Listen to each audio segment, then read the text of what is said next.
One of the best combos for learning business as well as finance is MBA with CFA. And it's one of the most popular programs, or rather most popular combinations, because whether you're from engineering or from tech or from commerce, it doesn't matter. This one can actually take your career off the ground. I have a friend, I think over a decade ago, he had attended one of the IIMs, and before that he was from the engineering background. And he was telling me that in his cohort, the amount of people from a 2-year MBA, how many people in the first year were doing CFA was phenomenal, because the placements over there, right? The companies would come not at the end of 2 years, before that. So the ones who have actually, let's say, done CFA level 1, along with maybe an engineering, but along with the rest of the cohort from IIMs. So for example, if you and I both are sitting for the IIM placements, I might be an IIM with you, but if you have a CFA level 1 at least, when big companies like JP Morgan and the like come, they actually value CFA level 1 candidates more. And if you've done level 2 or level 3, then of course your value skyrockets. Over and above that, there are so many people who are in the finance world today, but the background was engineering.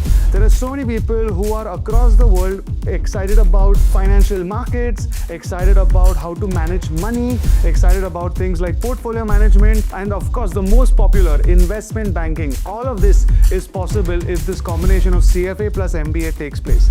In fact, there are so many options for people who are not sure of what to do, and if they figure out this combination, and by the way, when we talk about MBA, please remember, we are referring to the top 20 institutes in the country or overseas. If you do not go to the top ones, you will not get the value that we are describing over here in this video. Coming back, there are so many people who are not sure of what they want to do. So in their college days, right, they complete CFA, at least they start CFA, complete level 2 by the time they graduate, maybe level 3 in the first year when they're working a little bit, apply for an MBA, and then they have the ability to apply most popularly, like I said, for profiles such as investment banking, because in India, investment banking is most sought after if you're a CFA plus MBA.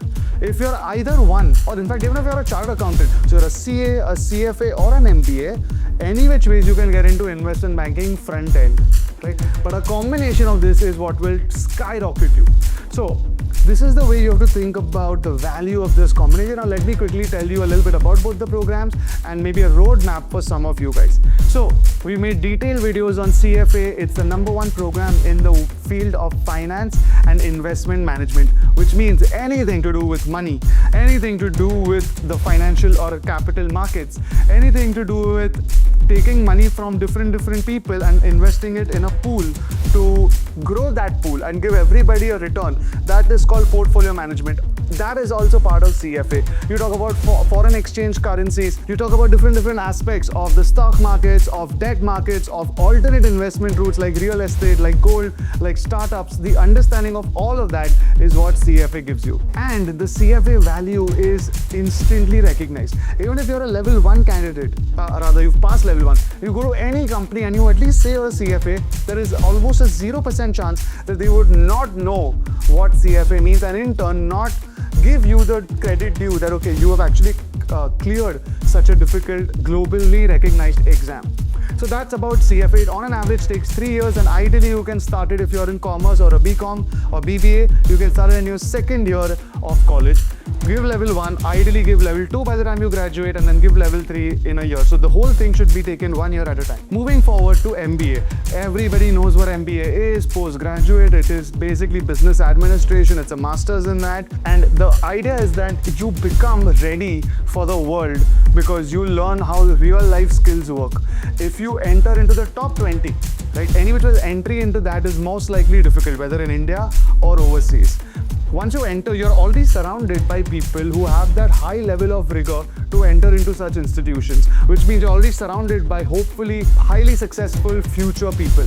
And over there, you learn beyond academics. You learn networking, you meet top faculty members, you land up getting opportunities that these MBA institutes provide you. So in that 1 or 2 years that you're in that MBA, if you utilize that time well, not only does it give you the best experience with memories, etc., but it prepares you for not only the job you get after that, but sets you up on a career trajectory that might be something that without that experience you may have to learn on the job, or you may never land up learning. So when you combine finance knowledge and MBA knowledge, you can understand why in aspects like investment banking, where you have to be at the forefront, you have to meet CEOs and people with a lot of money and people who want to raise money, people who want to deploy money, and you have to understand finance, you have to create financial models, you have to understand what will happen if these transactions take place. All of that, the best combination is if you are a CFA plus an MBA.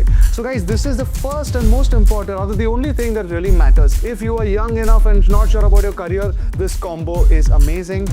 Like I said, even IIMs value this kind of a combo, and then the companies that come to place the students. Well, even if you're a little older, right, but for whatever reason a little lost, guys, you can do CFA plus MBA together, and over a period of 2 to 3 years, maybe give yourself 4 years, you can be done with it. So whenever you start, 3 to 4 years from now, you can be done with it. But yes, it will require massive effort, and the more you are ahead in your life, the more important it will be for you to plan if this is actually the right combination. Finally, a quick couple of roadmaps. If you are in college, my suggestion is by the time you graduate, finish level 2. So in your second year of BCom or third year of engineering, complete level 1. The final year of your graduation, complete level 2. After you graduate, please do land up working somewhere for a year, and do not give up level 3. Complete it, however difficult it is. In fact, if you do not clear any of these attempts in one go, continue down the path.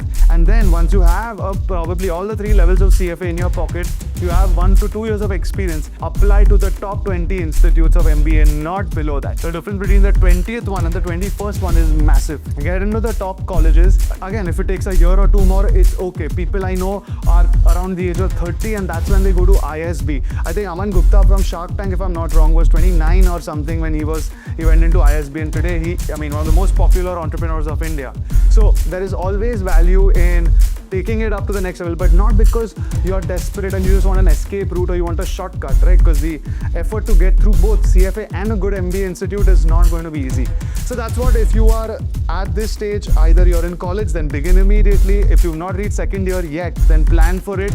By the way, if you're not even in your second year of college, I would recommend in your first year, pick up FRM, because you specialize even further. So it's FRM, then CFA, then MBA. You are going to be a total rock star when it comes to your CV. And if you're anywhere ahead in your life, maybe you're a chartered accountant, maybe you're 25ish and you're getting, you're stuck somewhere in your career, it doesn't matter.